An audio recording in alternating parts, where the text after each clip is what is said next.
두 번째는 중요한 것을 중요하게 다루기 시작했어요. 중요한 걸 중요하게 다루기 시작하고 나서 제가 인상 깊었던 사건은 정말 몸이 안 좋았을 때였어요.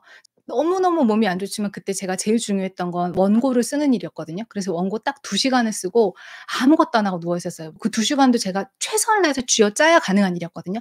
딱 고것만 하고 누워서 쉬었어요. 제가 가장 중요한 것에 시간을 썼잖아요. 그래서 나머지 시간에 '어떡하지? 청소도 해야 되는데 빨래도 해야 되는데.' 이런 걸 다 스킵해 버린 거예요. 죄책감 없이 쉬어 버린 거예요. 근데 그때 몸이 정말 안 좋았는데 제가 원하는 건 결국 해냈어요. 왜냐하면 중요한 건 중요하게 다뤘으니까요. 또 집안일도 제가 원하는 만큼 잘 정돈이 되지 않았지만 이게 더 중요하지 않거든요. 저한테는 중요하지 않으니까 최소한으로 정말 불편하지 않을 만큼으로 축소. 그리고 저의 수업을 들어보신 분들은 알겠지만 제가 3년 동안 PPT 디자인을 한 번도 안 바꿨어요. 저도 아름다운 거 좋아하는 사람이에요. 예쁜 거 좋아하고 완벽주의를 추구하는 성향이 있지만 3년 동안 PPT 디자인을 한 번도 안 바꿨어요. 왜냐면 그게 중요한 게 아니니까요. 제가 제 시간을 아껴서 제 에너지를 아껴서 더 강의를 잘하는 게 중요하니까요.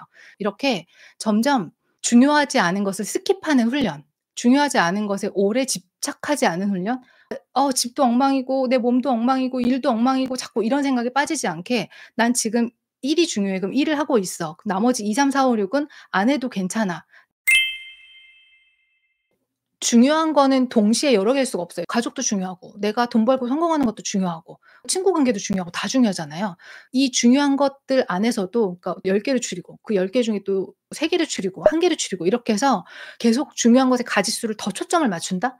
올해 중요한 것, 이번 달에 중요한 것, 이번 주에 중요한 것, 오늘 가장 중요한 이런 포커스를 찾아서 그거에만 계속 핵심을 두고 그걸 꼭 해내기. 제가 이걸 계속 훈련했어요. 저는 이렇게 연도별로 이렇게 거꾸로 가거든요. 올해 나한테 제일 중요한 건 이거야. 여기 딱 써 있어요. 올해 나한테 중요한 건 책 홍보하고 유튜브 하는 거야. 딱 2 개예요. 그러면 그거에 맞춰서 6 개월 계획, 3 개월 계획, 한 달 계획, 주 계획, 일 계획까지. 이번 주에 중요한 건 유튜브 하기였어요. 그래서 이걸 제일 중요하게 먼저 지금 제가 다루고 있는 중이에요. 지금은 고쳤는데 예전에 있었던 저의 패턴. 오늘 할 일들이 있어요. 그중에 제일 중요한 일이 보통 제일 하기 싫어요.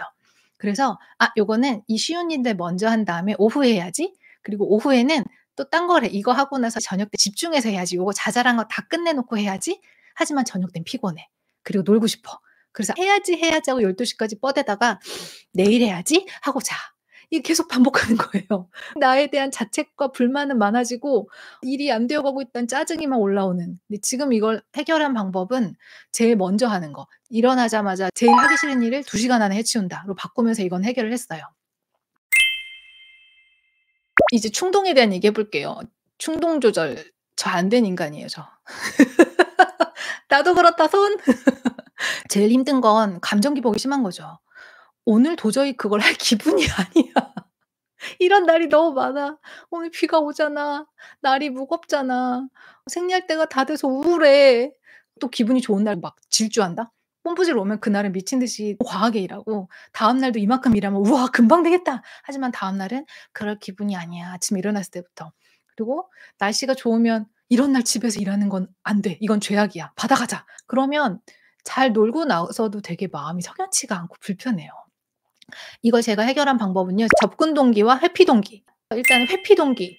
내가 할 일을 안 하고 놀면 오늘 할 일이 있는데 요걸 안 하고 바닷가에 놀러 갔다 오면 날씨가 너무 좋으니까 꽃구경을 갔다 오면 기분이 나빠지고 무기력해지고 무엇보다 불안해지고 나 자신에 대해서 실망스럽고 화가 나고 짜증 나고 '내 인생이 엉망진창이 된 것 같은 기분이 들겠구나.'를 모든 하기 싫은 일을 할 때 생각을 해요.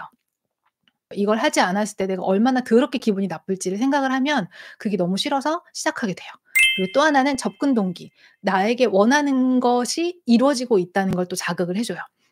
하고 나서 정말 큰 만족감을 주는 일들은 되게 하기 싫고 하는 내내 힘들었던 일들이더라고요. 즉 힘들어야 좋은 게 오더라고요. 제가 원하는 게 오거나 좋은 게 오거나. 그리고 힘든 강도가 셀수록 더 좋은 게 오더라고요.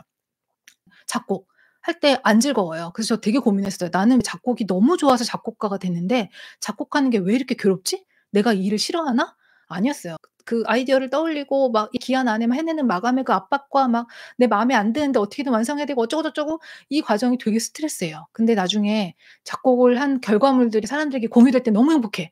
근데 다시 작곡할 때 되면 되게 괴로워. 이런 거.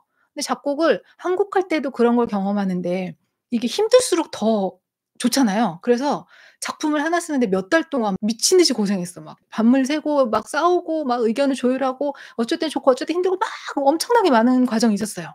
그렇게 하고 났을 때 미친 성취감 있잖아요. 하기 싫은 강도가 클수록 막막할수록 성취감과 보람과 기쁨이 정비례한다. 근데 저도 너무 이상주의자였고 현실을 잘 살지 못했던 사람으로서 그리고 충동적인 사람으로서 '꿈만 꾸고 있으면 사람이 무기력해지는구나. 중요한 걸 중요하게 다루기 위해서 내가 원하는 꿈을 현실로 만들려면 나는 제일 하기 싫은 일을 해야 되는구나.